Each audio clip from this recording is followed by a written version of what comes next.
Halo sahabat muda, Yesus Raja Solo Baru yang terkasih.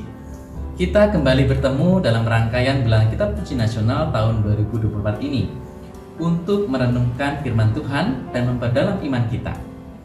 Dalam pertemuan yang kedua ini, kita akan menggali lebih dalam makna dari Allah memulihkan kemuliaan, seperti yang dituliskan dalam Kitab Nahum bab 2 ayat 1-2. Mari kita membuka hati dan pikiran kita untuk menerima pesan yang Tuhan sampaikan melalui firman-Nya hari ini, sehingga kita dapat menerapkannya dalam kehidupan kita sehari-hari. Kitab Nahum adalah bagian dari nabi-nabi kecil dalam Perjanjian Lama yang menubuatkan kehancuran Niniwe, ibu kota kerajaan Asyur. Asyur pada masa itu adalah kekuatan besar yang menindas bangsa Israel dan Yehuda. Nabi Nahum menyampaikan pesan bahwa Tuhan tidak akan tinggal diam melihat ketidakadilan ini. Pada akhirnya, Tuhan berjanji akan mengalahkan musuh-musuh Israel dan membawa kabar baik serta damai bagi umatnya.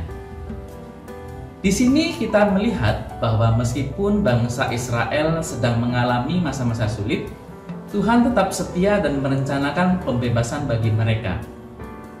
Ayat ini mengandung pesan yang kuat tentang janji Tuhan yang akan menghancurkan musuh-musuh dan mengandung janji pemulihan dari Tuhan kepada bangsa Israel, di mana setelah mengalami penderitaan dan penindasan, Tuhan berjanji untuk memulihkan kehormatan dan kebanggaan bangsa Israel. Meskipun perusak telah menghancurkan Israel dan Yehuda, Tuhan tidak melupakan umatnya. Pemulihan ini menunjukkan kasih setia Tuhan kepada umatnya dan bahwa Tuhan akan selalu membela mereka yang tertindas. Sahabat muda yang terkasih, dalam kehidupan ini mungkin kita juga pernah atau sedang menghadapi situasi yang sulit, baik itu di dalam studi kita, dalam keluarga, ataupun dalam pergaulan kita sehari-hari.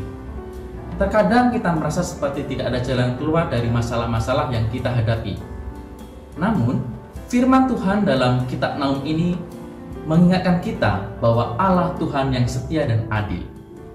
Ia melihat segala sesuatu yang terjadi dalam hidup kita, dan Allah tidak akan membiarkan kita terpuruk tanpa harapan.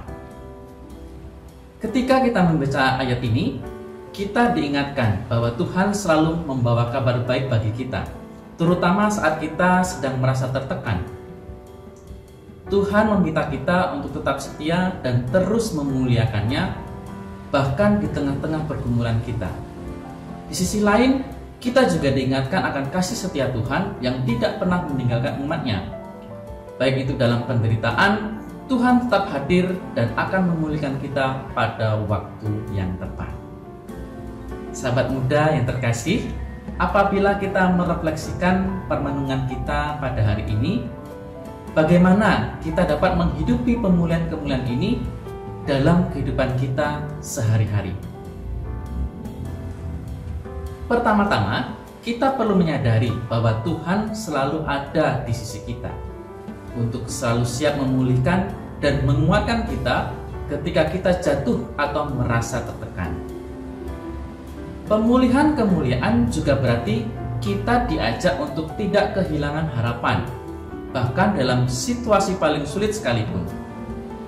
Kita tetap dipanggil untuk tetap setia kepada Tuhan, untuk menjalani hidup dengan iman dan keberanian, serta mensyukuri kebaikan-Nya di tengah-tengah segala situasi yang kita hadapi.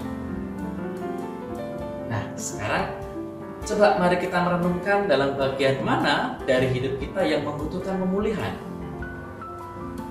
Apakah itu dalam hubungan kita dengan Tuhan, ataukah dengan sesama, atau bahkan dalam diri kita sendiri?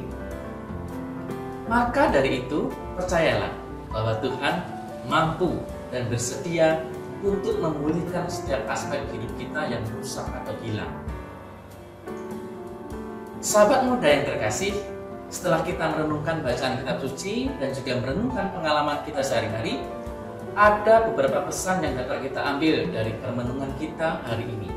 Yang pertama, kita diingatkan kembali bahwa Allah adalah Tuhan yang setia memulihkan kemuliaan umatnya. Apapun tantangan yang kamu hadapi, jangan pernah ragu bahwa Tuhan mampu memulihkan dan mengembalikan kemuliaan hidupmu.